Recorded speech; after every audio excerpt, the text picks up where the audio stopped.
before I come to you, Honorable Kagusha.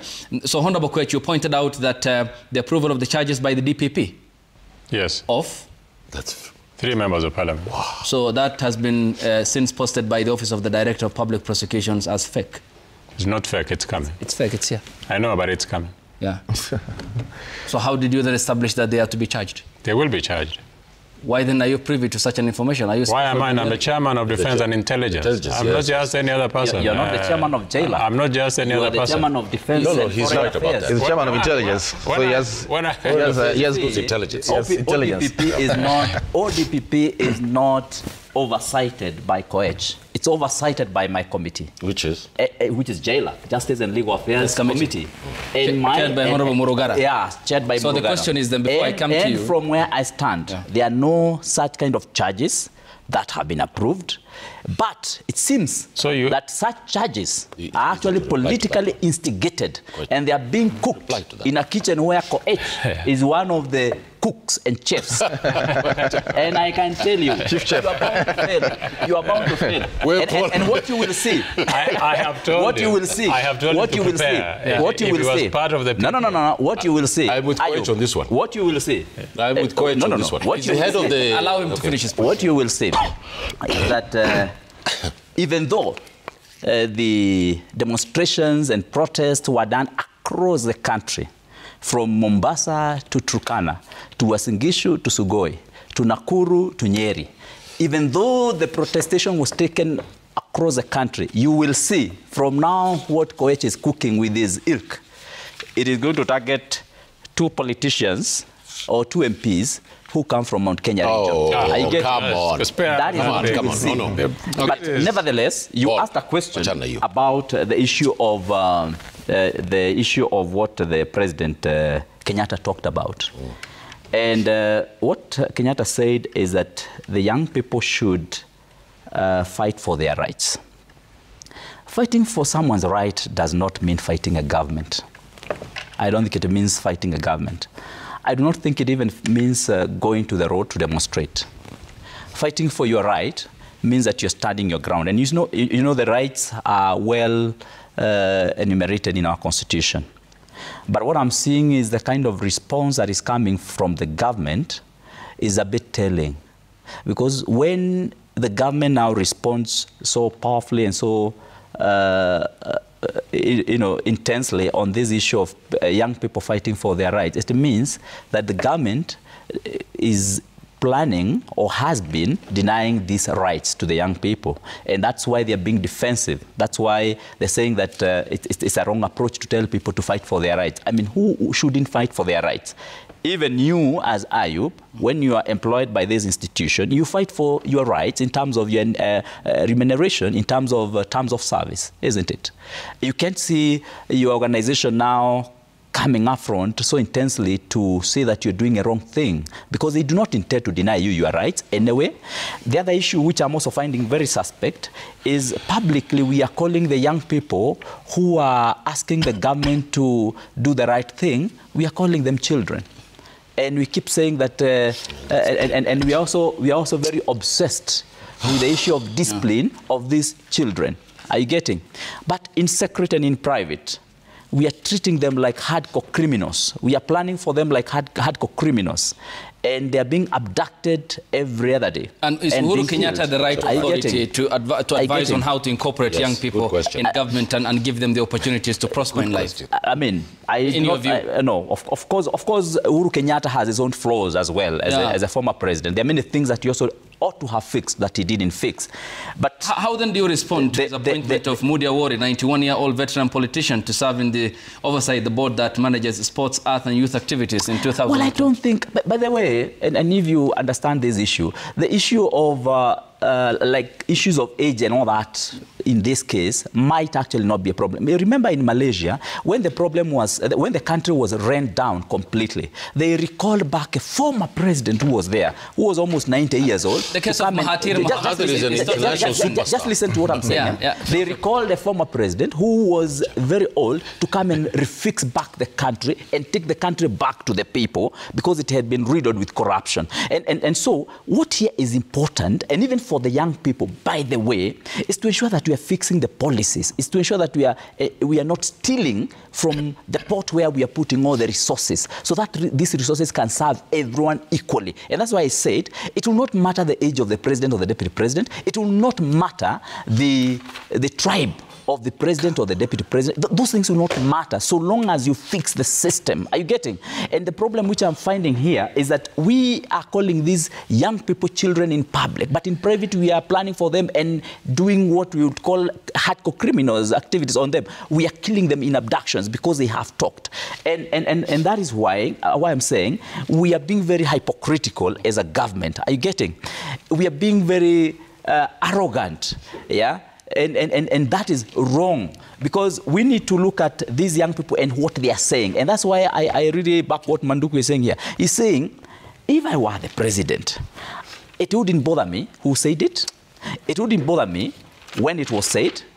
And it wouldn't even bother me who is saying that we need to look at the young people. For me, what the president needs to do and what the government needs to do is to fix the problems that are being enumerated, and much more by the young people. Okay. You see, the young people themselves are speaking. And so it doesn't even matter. Come on. It doesn't even matter who added the voice. What matters is, are the young people themselves speaking? Have they said exactly what they want to see? Have they given us direction on what we need to do? I get it. Yeah, the death of empathy that I see with my colleague here is one of the most important and telling signs of a culture about to fall into barbarism.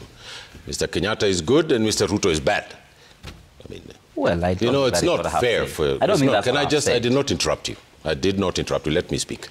So I think that we should not be in the books of George Orwell in 1984, where you have a 5-minute scream about one person and a complete silence about the other.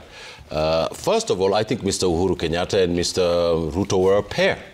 And in the first government that they were in, the responsibility falls squarely on Mr. Kenyatta, not Mr. Ruto. But what today is here is falls squarely on Mr. Ruto. And we can only judge Mr. Ruto today because Mr. Kenyatta has left office.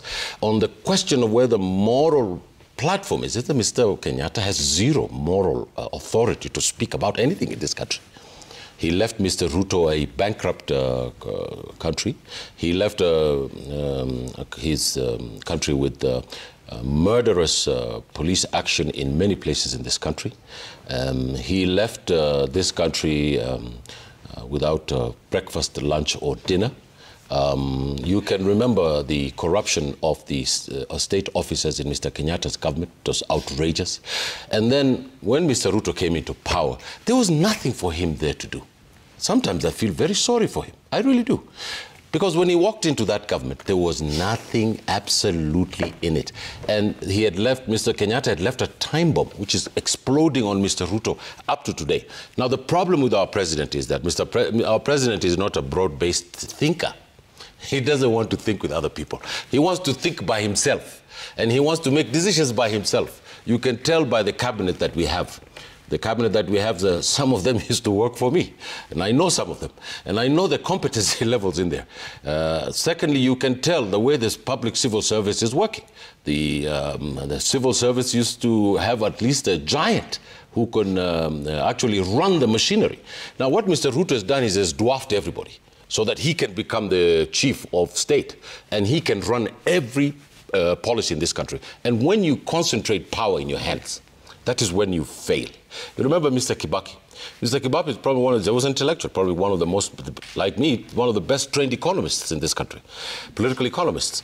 And Mr. Kibaki gave people the room to go and run their ministries, to run their corporations, and not to have the shadow of the president next to him. And I was the chair of a parastatal once. And I know we did our job. We reported to the head of the civil service. And of course, Mr. Kwech will tell you the government runs like that. And we had a double-digit economy. And we had a country that was working. And at the end of the day, with all the troubles that we had, that coalition government had one of the best records in this country.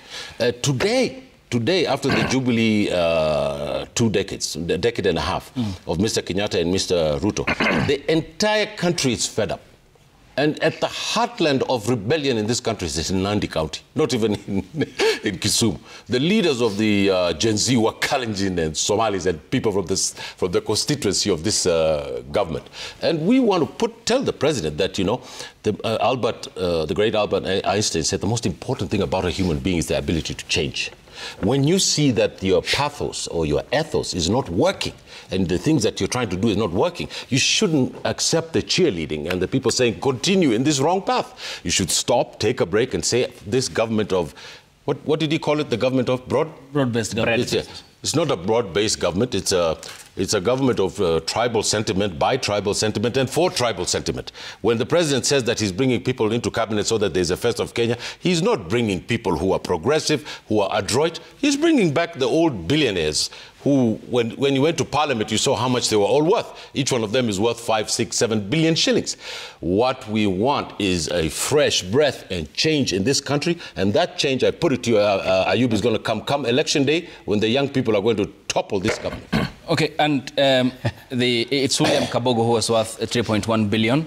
The others were by far less than what they had presented before the committee on appointments that was chaired by the Speaker of the National Assembly, Moses Masika Wetangula. Also a member is here, Nelson Kwechu, chairs the Defense and Intelligence. Oh, by the way, the intelligence thing, Kwechu is right. Yeah.